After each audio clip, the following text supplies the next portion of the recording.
D'abord, bonjour tout le monde et bienvenue à Tout le monde en jazz. Aujourd'hui, moi puis ma collègue Maria vont parler d'une pièce qui nous tient à cœur qui s'appelle À toi pour toujours, ta Marilou, écrite par Michel Tremblay. La littérature québécoise est pour nous un patrimoine culturel. Plusieurs romans écrits par Michel Tremblay présentent la situation difficile des Québécois pendant les années 60. À travers la lecture de À toi pour toujours ta Marilou, Tremblay nous plonge dans l'histoire d'une famille ouvrière déchirée par les valeurs catholiques et les non-dits. Dans cette pièce, l'auteur présente l'opposition de la Révolution tranquille dans le personnage de Carmen, en abordant trois sujets: le féminisme, la fermeture sur le monde et l'asservissement à la religion. D'abord, comment penses-tu que Michel Tremblay démontre l'opposition de l'asservissement de la religion dans le personnage de Carmen?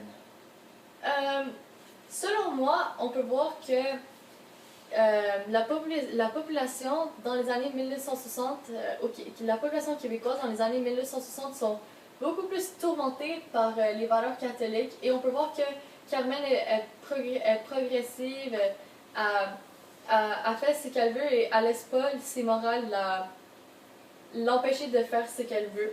Dans un extrait, on voit dans un extrait à la page 26, Manon et Carmen sont en train de se parler et Manon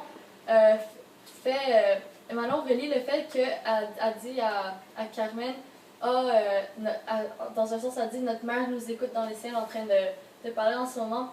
Et Carmen réplique, dans les ciels, je suppose, t'as toujours bien pas envie de me parler du ciel à matin, Manon. On peut voir surtout que dans cet extrait-là, Carmen a laissé passer ses valeurs catholiques et s'est dit que la vie continue, je vais pas me laisser faire comme ça. Puis elle représente beaucoup la laïcité dans la population québécoise dans les années 1960. Donc on pourrait dire que Manon, c'est bien une fille qui croit à la religion et veut toujours faire croire qu'il y a du bon dans la vie, quelque chose après la mort, mais elle est toujours coincée à penser mauvaise de ce qui se passait avec ses parents. Selon moi, Carmen est beaucoup plus ouverte après la mort de ses parents. En quoi ça représente la population québécoise pendant la Révolution tranquille? Et on peut dire que le fait qu'elle parte représente bien l'ouverture sur le monde. Le fait que Carmen décide d'avancer et oublier son passé peut représenter l'ouverture d'esprit à plusieurs autres idéologies, autres que juste le nationalisme québécois, bien sûr.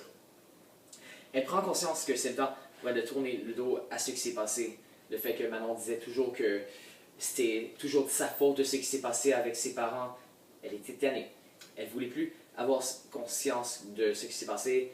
Elle s'est tournée le dos. Elle continue de marcher. On peut dire que c'est la seule personnage qui garde l'espoir tout au long de la pièce.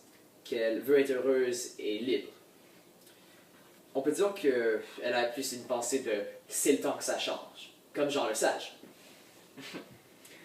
Elle a essayé en plus de faire croire à Manon que le monde n'est pas si beau dehors non plus. Le fait que le malheur les suit n'importe où est-ce qu'ils vont. Je vais vous lire un extrait de la page 8 de la pièce qui démontre que Carmen était en chicane avec Manon en essayant de la faire croire que ce qu'elle fait, c'est pas bon de rester chez elle en train de rien faire. C'est parce que tu l'as voulu. Si tu avais essayé de t'en sortir un petit peu.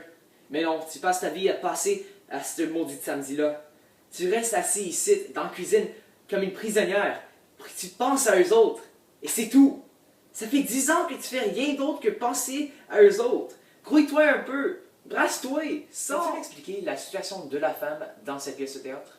Alors, dans cette époque, on peut constater que les femmes n'avaient pas beaucoup de droits. Elles n'étaient pas considérées comme des adultes. Un extrait pour démontrer ça. Dans la pièce de théâtre, il y a une scène de viol entre Léopold et Marie-Louise. Et Marie-Louise essaie de se défendre, puis la réplique de Léopold était « T'es ma femme, tu dois m'obéir ». Et juste dans cet extrait-là, on peut constater que les femmes n'avaient aucune liberté d'expression. Et je pense que Carmen est vraiment le contraire de ça, parce qu'elle est plus libre sexuellement et elle décide, genre, c'est mon corps, je fais ce que je veux. Elle devient chanteuse western dans un bar de troisième ordre. Et pour les femmes, c'était inacceptable dans le temps. Mais elle se dit, c'est ma vie, c'est mon corps, je fais ce que je veux. Puis c'est vraiment ça qui représente le changement de la population vers la fin de la Révolution tranquille.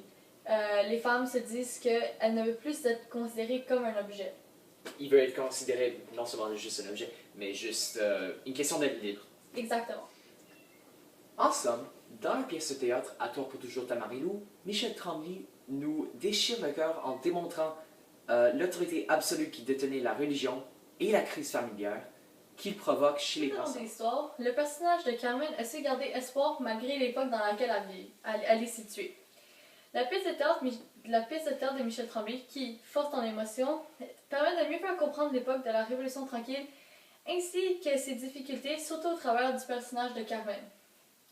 Tout au long de la pièce, elle se distingue des autres afin d'apporter le changement et le commencement d'une nouvelle ère. Nous avons une surprise pour vous. On va vous montrer un extrait de la pièce de théâtre À toi pour toujours ta Marilou. Merci beaucoup et à la prochaine! Ciao, bye là!